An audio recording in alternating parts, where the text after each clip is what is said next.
What's up, guys? Welcome back to the daily videos. Today, what I've been doing for most of the morning and why I skipped a video yesterday is kind of rekindling everything after all the chaos that ensued with those past 3 track days and probably, what, like 12 people staying in my house? So I've been doing a lot of laundry, dishes, just cleaning up around the place. My back's been bothering me from so much sitting around, ordering Christmas gifts for people because, you know, I'm waiting last minute on that. But today, we're gonna head over to the warehouse and try to catch up on some of the damage that we've done over these past couple of days. And just kind of bring you guys back up to speed with what's been going on and what is going to be going on for the rest of this year so we can start next year off strong. I feel like we eternally just have a fender box by the store and it's never the same box either. I swear we get like one like every week probably. I have a lot of extra fenders that I don't use that I should probably get rid of. It's drizzling out, but the weather is so beautiful and I still got the windows down. It's just a nice non-humid, maybe like 60s day out in Florida. I appreciate this weather. The Mustang's telling me I got 3 miles till empty, but I swear it's gotta be wrong because when I had a quarter tank it said like 8 miles till empty. So I'm trying to push it to see how far it'll go before it'll actually run out of gas. So we might get stranded on the side of the road. It'll just make for a good vlog, right? Jerks are blocking my entrance to Starbucks. How am I gonna get there? This is gonna add an extra 5 days to my trip.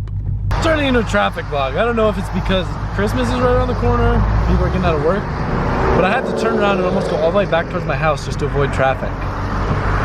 And this journey might strand us, because we got 1 mile left. The wise person once told me, boy, you are either brave or dumb.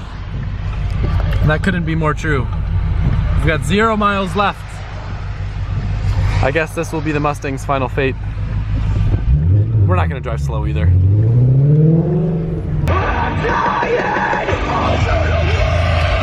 Since the S13's in the air, I thought I'd take a look and see if that area that I bashed in with the hammer to avoid rubbing held up, and it doesn't look like it was rubbing there anymore, so that's pretty cool. There was some weird stuff going on with the steering, so I'm just kind of looking around to see if anything weird is going on or if there's any rub marks anywhere that shouldn't be rubbing. While the car's in the air, I'm gonna make some splitters like I did on this one. I don't have my circular saw here, so I'm gonna use the jigsaw, but one thing I've learned that when I'm cutting this soft plastic, this metal can often dig into it, so I'm just gonna put a bunch of masking tape on it, just so it has a little bit of padding when it glides against the surface and it won't scratch it.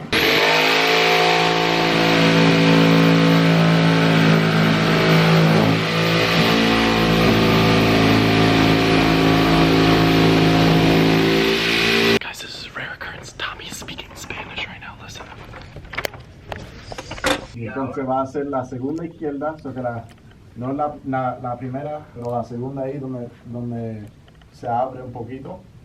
Listen to him go. Ahí lo pasaste. Ahí lo pasaste. Sí.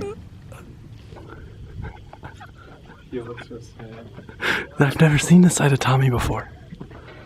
Does that mean he can understand Alberto when he's talking crap about all of us? Mr. Boost, that looks a little different. What's going on here?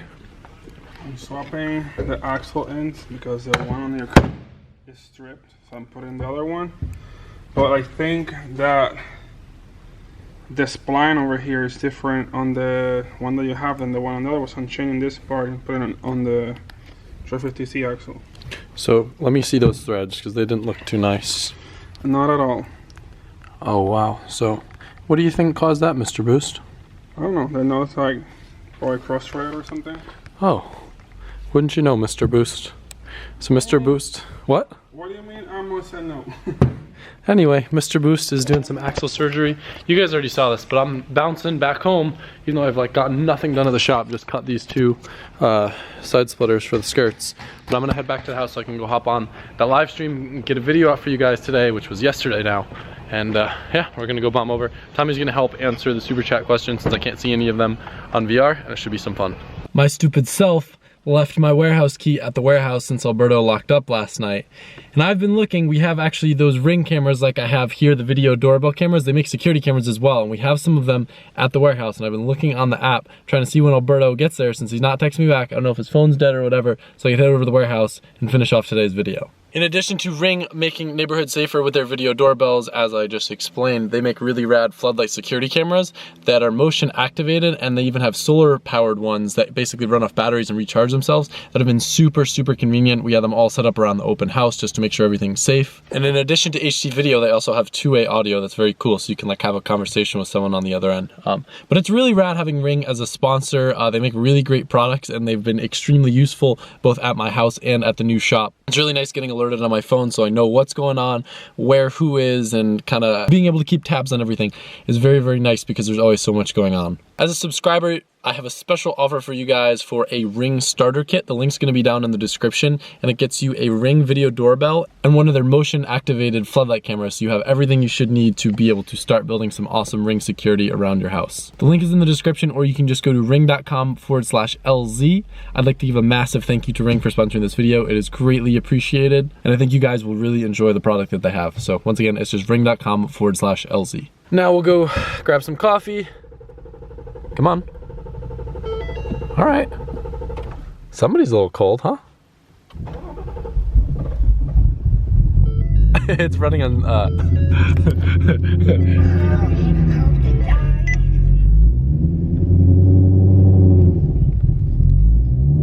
Oh, she's ready. So you know it's a cool afternoon out. I've been on a vanilla sweet cream cold brew kick lately. I also found out there's a size bigger than Venti at Starbucks called Trenta. Learn something new every day. Since with the new wide over fenders, not all of my wheels fit perfectly anymore, I'm gonna be constantly switching between different thickness spacers to make sure everything, you know, fits and looks half decent. Side note, look how good the SSRs look on my car. I wish the fronts were 17s. But anyway, I had to have Alberto replace this hub since it had some play in it, and while it was off, I had him do some ARP studs, and he's just doing them all around since my old ones were getting kind of janky. So you said you're having a hard time pulling them in with the lug nuts, so you're just pulling it off so you can press them in? Yeah, it's a little bit smarter. So usually, depending on how like snug of a fit it is, you can pull the actual stud through the hub just by like impacting on with a lug nut. But he was saying on the rear, they were just kind of like a tight fit, so it was easier to press them in? Well, on the ISR hub, they press right in. They go right in with a lug nut. But on the OEM one, the knurl is a little different shape, so you have to press them in. Same thing with the fronts, the teeth count on the knurl is different.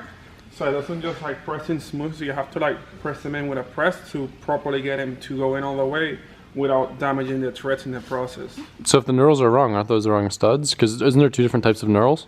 There's two different types, but that's the only part number that they do for the fronts. On the backs, there's two different part numbers, but the one that you got fits on the ISR perfectly, but not on the other one. It fits really tight on the other one, which is good, but the only way to get them in properly, you have to press them in. Got it. So it's not sketchy? No. Okay. It looks super aggressive. This is 1 3/8 inches, basically protruding from the edge and then letting it taper down in the middle. It's actually the same thing that I have on the Skyline. It's just I think that skirt, actually, it's about the same aggression. It looks really good on the Skyline, so I'm just gonna send it.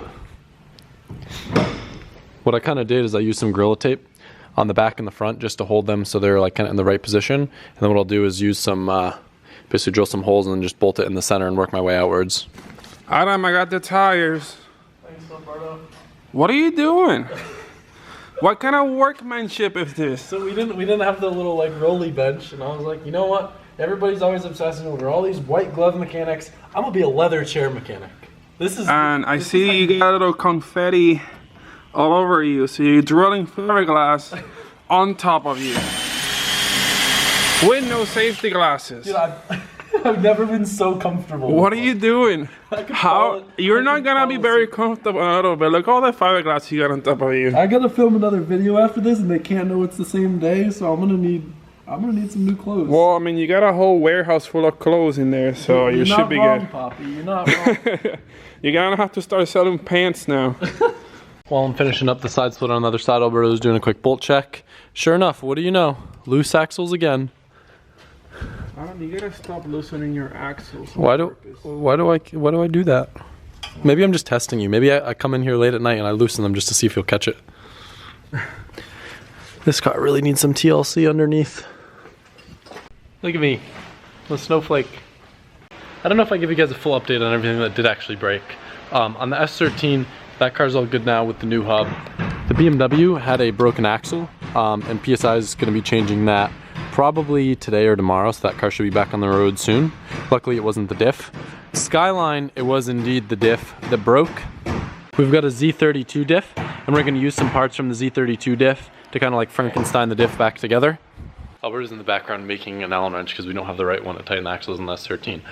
This bumper is actually my old front bumper. It's not an aggressive bumper, if you didn't notice. It doesn't really flow with the side skirts or hang as low as it should. Basically, I wasn't able to get my hands on a good aggressive bumper. So right now, I don't think I'm gonna bother making a splitter for this one. I'm just gonna leave it as is. And then once I get an aggressive bumper, I'll make a splitter for that one. I think for now too, I could put the rear bumper back on, but rather than put the time into that today, I'm thinking, depending on, I don't know, I kinda wanna do it. Do you think I should do it, Alberto?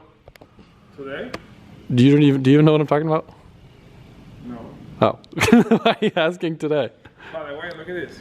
Alright, this is your regular Allen wrench. You have no leverage with this. And we don't have a 6mm Allen because that's like a 10mm of sockets, which is always missing. So, my drill, my old drill, had this thing that you can adjust to adjust depth to stop the drill bit. And it just so happened to be a 6mm hex. So I just bent it and made a long reach. So I have all this leverage, and it's just especially made to tighten the axle bolts on your car. Look at this. This is so easy now. So you have all the leverage. Go right here. It fits between the differential housing and the thing, and you can like tighten the axles no problem without having to use more tools. You're so proud of that, aren't you? Yep. So, what I was talking to Alberto about that you didn't know what I was talking about. I'm thinking about revealing the new build tomorrow. I don't know if I want to or not, so the whole reason I've been kind of holding out is I've been waiting to just like accumulate a massive stash of parts because I kind of wanted it to be like the 1J project where it's like, okay, I reveal it and then it's just like video, build, and then the car's done. But I'm in a weird spot right now motivationally where like all the stuff on the other cars is just kind of like boring, fixing dumb broken stuff. And I'm really excited and really anxious to start working on the new build. Even though I should be like focusing on these cars. I feel like I should kind of leverage that motivation and take advantage of it while I'm super motivated and super excited. I should put that energy and time into something that I'm really excited to be working on rather than just kind of like being lazy and just kind of moping around, just patiently waiting. So, you guys, I'm gonna give you a challenge. If we can get 15,000 likes on this video before it hits 50,000 views, should be doable, right? That's only, what is that? 30%, I think. Yeah, 30%. If 30% of the people that are watching this smash that like button, I will reveal the new project tomorrow. But if not, it's gonna wait. I was actually planning on waiting until January to do it. And I was like, man, I really want to do it because there's a couple things I want to do on it. And then I have videos that I can upload over Christmas since I'll be with family and I won't have stuff to upload.